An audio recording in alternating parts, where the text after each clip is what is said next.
Marami sa atin ang naniniwala na ang ating mundo ay bilog at binubuo ng mga layers.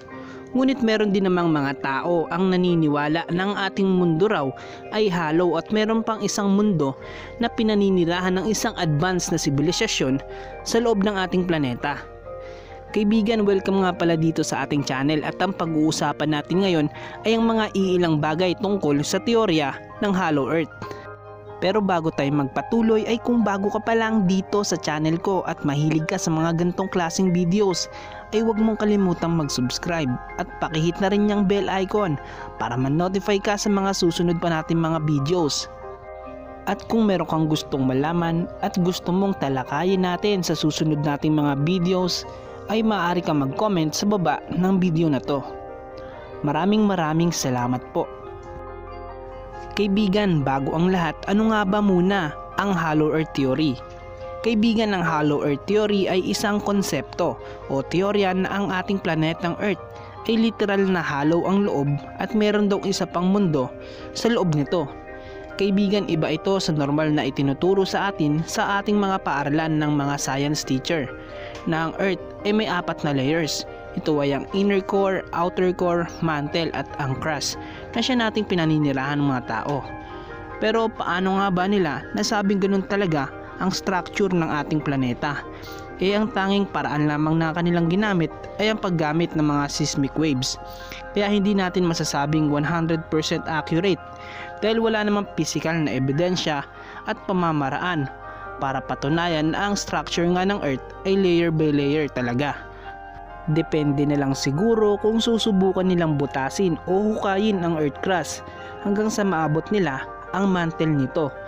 Pero kaibigan, napakahirap gawin nun dahil napakakapal ng earth crust. Ang earth crust ay mayroong kapal na 70 kilometers o 229,000 feet. Alam ko kaibigan, marami sa atin ang mahina pagdating sa mga sukat. Kaya naman, ikukumpara na lang natin.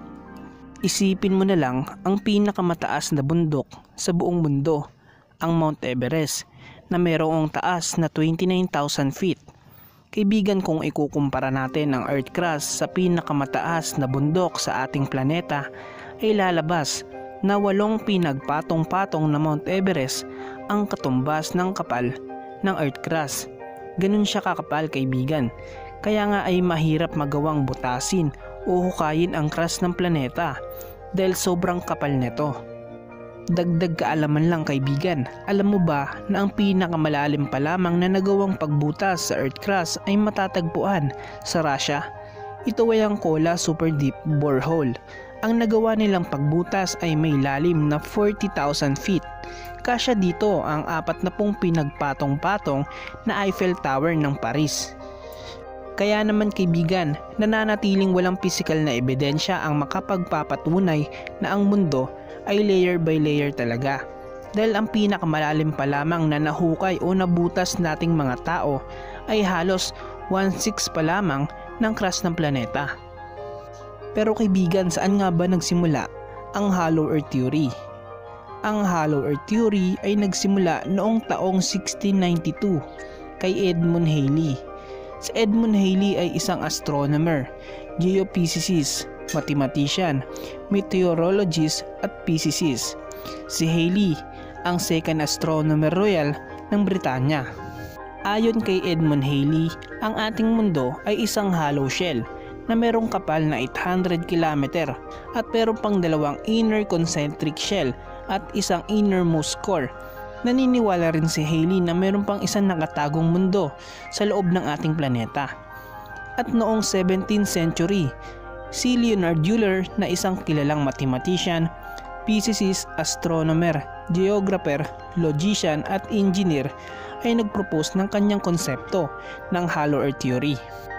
Ang konsepto ni Leonard Euler ay isang single shell Hollow Earth. Iba ito sa hypothesis ni Halley na mayroong 2 inner shell. Ayon din kay Euler ay meron daw itong araw sa gitna na nagpo-provide ng liwanag at init sa mga naninirahan sa inner Earth. At noong early 18th century ay isang American Army na si John Clive Sims Jr.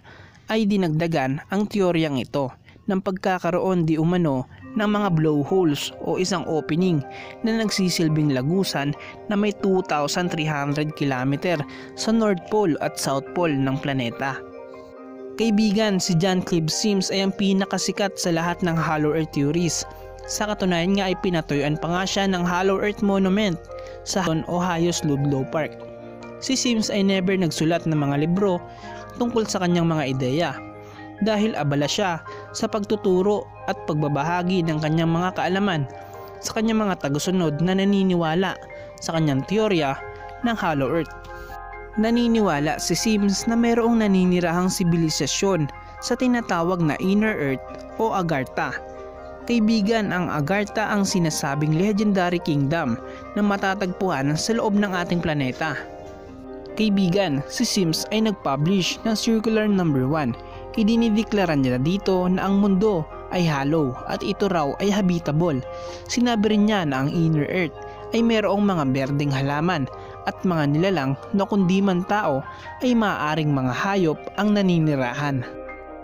Ayon kay Sims, ang kanyang teorya ay hindi lamang isang science fiction o katang-isip lamang, kundi isang katotohanan tungkol sa siyensya na hindi lamang may a-apply sa ating planeta kundi pati na rin sa lahat ng mga planetary bodies sa kalawakan. At kahit nga walang nagawang libro, si Sims ay nagsilabasan naman ang iba't ibang mga libro na hango sa kanyang mga ideya. At noong 19th century, taong 1913, si Marshall Gardner ay nagsulat ng libro na merong pamagat na A Journey to the Earth's Interior. Si Gardner ay nag-research ng 20 years tungkol sa Hollow Earth at pinag-aralan niya lahat ng reports tungkol sa mga Arctic explorers, mga astronomical evidence tungkol sa Aurora Borealis at yung mammoth na natagpuan sa Arctic ice. Maraming ebidensya ang nahagilap ni Gardner sa kanyang pagre-research ng 20 taon. Karamihan ng mga nakuha niyang mga ebidensya ay galing sa mga data ng mga Arctic explorer. Kaibigan, ito ang mga napunang iilang ebidensya ni Marshall Gardner na mga pagpapatibay sa Hollow Earth theory. Una, ayon kay Gardner ay paano maipapaliwanag ng mga scientists ang pangyayari na habang sila ay pumapasok sa Arctic Ocean ay palamig ng palamig ang klima at habang sila naman ay patungo sa direksyon ng North Pole ay napapansin nila na ang hangin ay unti-unting umiinit. Pangalawa, base sa record ng mga Arctic explorer ay may mga natagpuan silang mga red pollen na mula sa hindi matukoy na halaman at nakakalat ito malapit sa North Pole. At meron din silang nakitang mga buto ng mga tropical plants at mga sanga ng puno na may sariwang dahon pa na palutang-lutang sa katubigan. Pangatlo, may nakita ang ilang Arctic explorer na mga patay na lamok na nakapatong sa yelo. Pero di ba kaibigan, ang lamok ay namumuhay lamang sa mga lugar na may tropical na klima. Pang-apat, ang natagpuan nilang nagyeyelong mammoth sa Arctic ice. Ayon sa pagsusuri, ang yelong nakabalot sa katawan ng mammoth ay freshwater at hindi tubig galing sa karagatan. Panglima, ang tiyan na natagpuan nilang mammoth ay naglalaman pa ng hindi natunaw nitong pagkain tulad ng mga gulay at mga sariwang dahon. At dagdag pa nga sa kanyang mga isinulat ay ang tungkol sa nebula. Ito ay isang matibay na ebidensya kung paano nabubuo ang isang planeta. Ang lahat ng mga planeta sa buong universe ay iisa lamang ang pinagmulan. Ito ay ang nebula. Ang protoplanet hypothesis, ang dahilan kung ba't nabubuo ang isang planeta. Ayon sa evidence na ito, ang nebula ay mayroong maliit na sun sa gitna at ito ay napapalibutan ng mga gases at dust. Ang gases at dust na ito ay umiikot sa maliit na sun ng nebula at sa paglipas ng bilyong-bilyong taon, ang mga gases at dust ay nagko-compress at nagiging isang solid na bagay hanggang sa mabuo nito ang panglabas na anyo ng isang planeta. Ayon pa kay Gardner, kung mapapansin natin sa ating solar system, ang bawat planeta, asteroids at kahit ano pang bagay ay umiikot din sa isang sun. At ayon sa iilang astronomical evidence, ang mga nebula na nasilip sa pag-aaral gamit ang telescope ay binubuo ng hollow interior, polar openings at isang central sun. At sinasabing posibleng buhay pa rin ang maliit na sun sa ating planeta dahil ang Earth ay hindi pa rin tumitigil sa pag-ikot na sinasabing impluensya na naidudulot ng inner sun. Kaibigan, hindi mawawala ang storya ni Admiral Richard Byrd kapag pinag-uusapan ang Hollow Earth o ang Agartha. Si Byrd ay isang US Navy officer and navigation expert.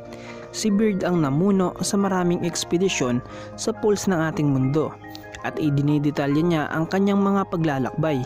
Ang nakakapukaw ng interes sa kwento ni Byrd ay ang tungkol sa kanyang personal diary na ipinablish ng kanyang anak pagkatapos niyang mamatay.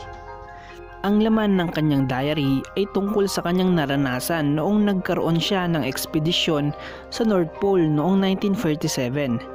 Nakaranas siya ng geographical anomaly at nakakita siya ng mga bagay na lumilipad na hugis plato o UFO na siyang kumuha ng kontrol ng kanilang eroplano at dinala siya sa leader ng mga ito.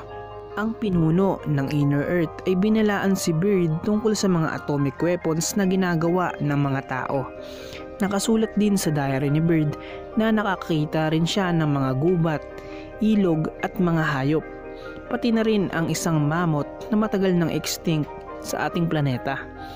Dagdag pa ni Byrd, ang kapaligiran ay may kakaibang kulay na hindi niya maipaliwanag at nakita niya ang isang syudad na sobrang advance ang technology. At ang mga gusali rito ay tila parang gawa sa mga kristal.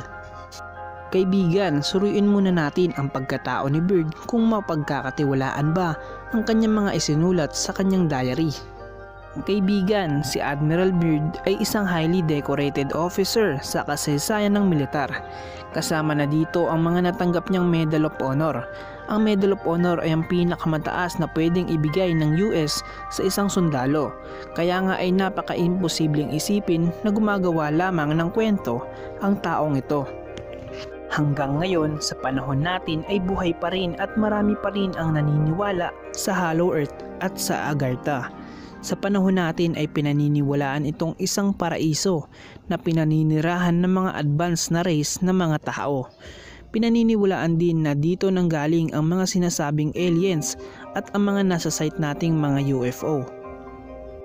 Kaibigan, talaga namang isang malaking misteryo ang tungkol rito dahil kahit hanggang ngayon sa panahon natin ay wala pa ring 100% na ebidensya ang nagpapakita kung talaga bang ang mundo ay may mga inner layer o ang mundo nga ba talaga ay hollow at merong inner earth sa loob nito. Pero kaibigan, sigurado ako na kung totoo man ang mundo ay hollow at merong advanced na sibilisasyon ang nakatira rito, ay ililihim ito sa atin ng mga leader ng mundo para maiwasan ang malawakang pagkakaroon ng panik sa buong sangkatauhan. Hanggang dito na lang ang video na ito, kaibigan. Maraming salamat sa iyong panonood.